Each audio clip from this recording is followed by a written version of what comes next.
Estás de pie en un muelle. Un enorme barco de carga, del tipo que hace que los edificios parezcan pequeños, se desliza frente a ti casi sin hacer olas.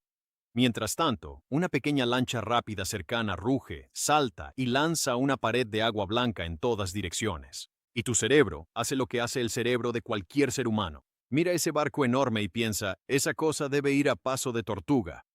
Es del tamaño de una manzana de ciudad. Pesa más que un pueblo pequeño. No hay manera de que sea rápido. Entonces alguien te dice que el barco de carga va a 25 nudos. La lancha rápida va a 15. Has estado equivocado sobre esto toda tu vida, y la razón es una de las cosas más extrañas que el agua le hace a cualquier cosa que se mueve a través de ella. Aquí hay algo que la mayoría de la gente no se da cuenta. Un barco en realidad no es un vehículo en el sentido en que lo es un coche o un camión. Es un casco, un objeto con forma que flota en el agua. Al apartar el agua, a medida que avanza, ese es todo el trabajo. Sin ruedas, sin carretera, sin agarre, solo una forma cuidadosamente diseñada deslizándose a través de un fluido que no quiere moverse. Y cuando mueves un casco a través del agua, sucede algo que no tiene nada que ver con el peso, el tamaño del motor o la potencia. Causa revuelo. Dos de ellos en realidad. Una en la parte delantera, donde el casco desplaza el agua a un lado, y otra en la parte trasera, donde el agua entra a raudales para llenar el hueco que queda. Esos dos sistemas de ondas son la verdadera historia aquí. Ni el motor ni el peso. Las olas que crea el propio barco. La creencia generalizada es que el peso es el enemigo, más grande, más pesado, más lento. Así es como funciona en tierra. Un coche más pesado necesita más combustible para alcanzar la misma velocidad. Una persona más pesada corre más lento. Si dejas caer algo pesado en una piscina, se hunde. Toda nuestra intuición sobre el tamaño y la velocidad está basada en la física terrestre. Pero el agua no funciona como el aire. El agua ofrece mucha resistencia y lo hace de formas que son invisibles hasta que sabes qué buscar. Las olas que hace un barco no son solo un bonito rocío que deja tras de sí. Son una trampa. El barco no las crea y las deja atrás como el escape. Las arrastra consigo. Y a cierta velocidad, esas olas empiezan a trabajar en contra del propio casco que las creó. Así es como sucede. A medida que un barco acelera, esas olas se alargan. La distancia entre cada cresta de ola, llamada longitud de onda, se hace más larga. Y aquí está la relación fija que lo cambia todo. La longitud de onda está directamente relacionada con la velocidad del barco. Si aceleras, las olas se estiran. Si desaceleras, se comprimen. Siempre se mueven juntas, como si estuvieran unidas por una cuerda invisible. Así que, a medida que el barco avanza más rápido, la ola que arrastra crece en proporción a su propia longitud hasta que ocurre algo extraño y específico. A cierta velocidad, la longitud de onda coincide exactamente con la longitud del barco. Una cresta de ola se sitúa justo en la proa, al frente, otra se sitúa justo en la popa, atrás, y entre ellas, directamente bajo el centro del casco, hay un seno, un valle. El barco está literalmente sentado dentro de un agujero que acaba de cavar para sí mismo en el agua. Imagina una bañera en la que alguien ha empujado el agua hacia ambos extremos y ha dejado una depresión en el centro. Ahora imagina que esa depresión se mueve en el mar y que lo que está sentado en ella pesa 50.000 toneladas. La superficie mojada del casco, es decir, la parte que toca el agua y genera resistencia, está en su máximo absoluto. La resistencia alcanza su punto máximo. La eficiencia se desploma. Esto se llama velocidad de casco. Es lo peor. Es la velocidad con más resistencia y el mayor consumo de combustible a la que puede viajar un barco de desplazamiento. Y hay una fórmula para calcularla. La velocidad en nudos es igual a 1.34 multiplicado por la raíz cuadrada de la eslora en la línea de flotación en pies. Esa fórmula tiene más de 150 años y todavía funciona para cualquier casco de desplazamiento en la Tierra. Ahora introduce algunos números reales y observa lo que sucede. El Queen Mary 2 mide 1.132 pies de largo. Su velocidad de casco es de 45 nudos. Eso equivale aproximadamente a 52 millas por hora en mar abierto, lo cual es casi absurdo para algo que pesa 76.000 toneladas, más o menos lo mismo que 600 Boeing 747 completamente cargados. Un carguero costero de 300 pies alcanza su límite a 23 nudos. Un barco comercial de 80 pies lo alcanza a 12 nudos. Una lancha de recreo de 20 pies, 6 nudos. Eso es apenas más rápido que una bicicleta. Y esto es lo que esos números realmente significan en términos sencillos. Cuanto más largo es tu barco, más rápido puedes viajar antes de que el agua empiece a castigarte por ello. Los barcos grandes no chocan contra la barrera de resistencia hasta que ya están a velocidades con las que los barcos pequeños solo pueden soñar. El pequeño portacontenedores alimentador que va a 15 nudos no es lento porque su motor sea débil. Es lento porque la longitud de su casco hace que alcance la máxima resistencia mucho antes. La física fue la que tiró del freno de mano, no los ingenieros. Pero aquí es donde se pone loco.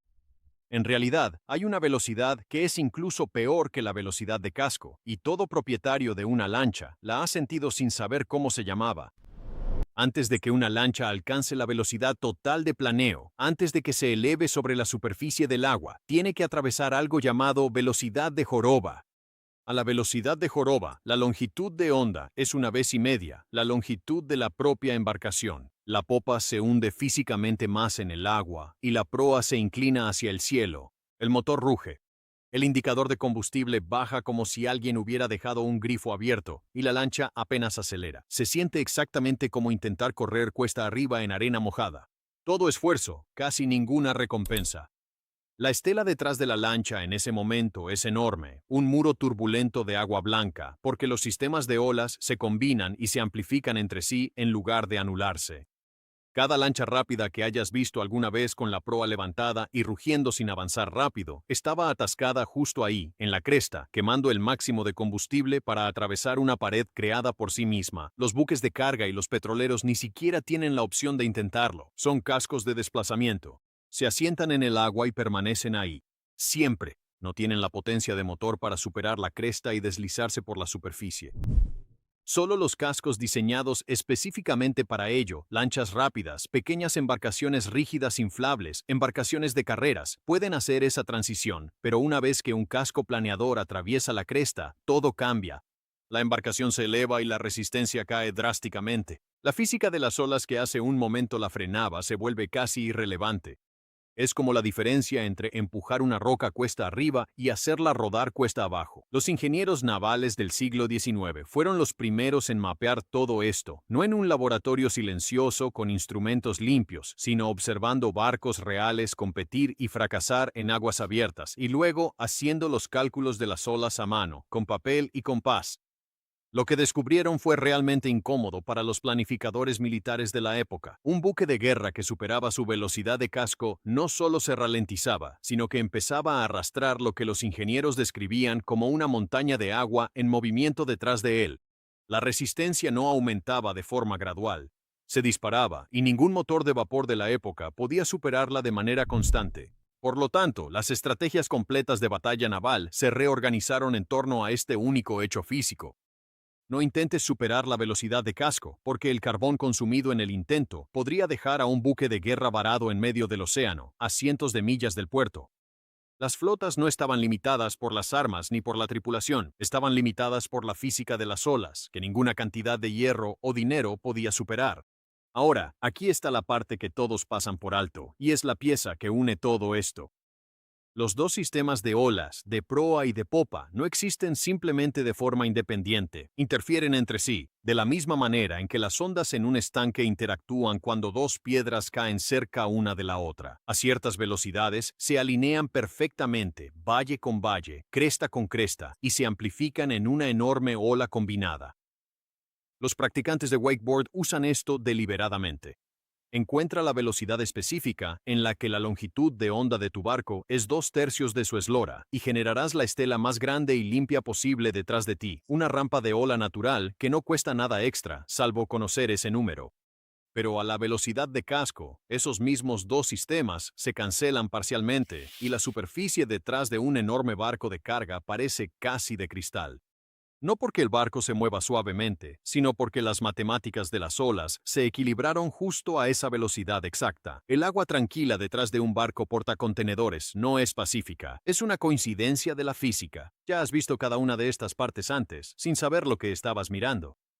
Esa pequeña lancha que envió una ola a través de la marina y sacudió cada barco amarrado por el que pasó. Iba cerca de la velocidad de cresta, lanzando la máxima energía al agua con la peor eficiencia posible. El portacontenedores deslizándose en la entrada del puerto como sobre rieles, sin perturbar el agua, bajo su límite de velocidad y operando con eficiencia.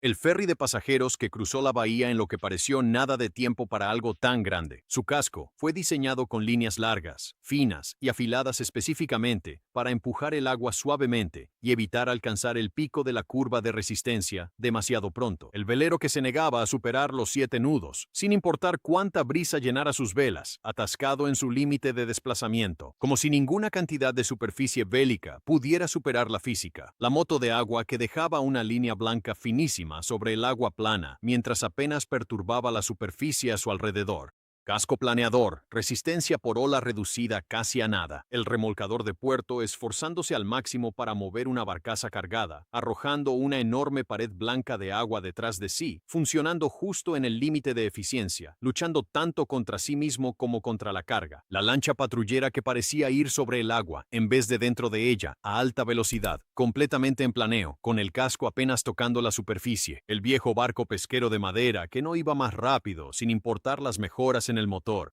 Casco de desplazamiento en su límite, motor nuevo desperdiciado.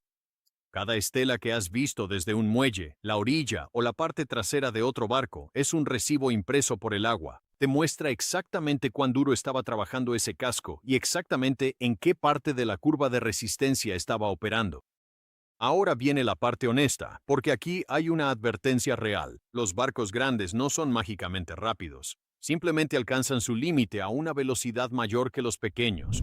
Un barco pequeño con un motor realmente enorme puede ganarle a un carguero en una carrera recta, pero consumirá aproximadamente 10 veces más combustible para hacerlo en cualquier distancia significativa. En el transporte marítimo comercial, donde un solo cruce transpacífico consume miles de toneladas de combustible, el costo de navegar a la velocidad incorrecta no es solo ineficiencia, son millones de dólares a lo largo de un año de viajes. Por eso, los barcos están cuidadosamente ajustados para navegar justo por debajo de su punto óptimo de eficiencia en la curva de resistencia, no a la velocidad máxima. Pero los ingenieros no se han limitado a aceptar la física.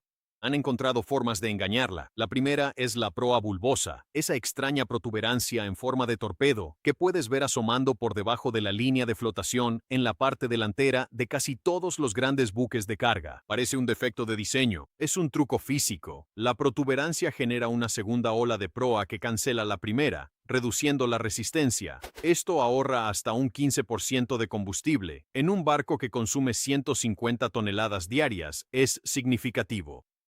El segundo truco es la propia forma del casco. Diseños largos y afilados cortan el agua mejor que los cortos y anchos. Así, un ferry de 90 metros logra 40 nudos pese a su velocidad teórica de 23. Los barcos grandes no son más rápidos.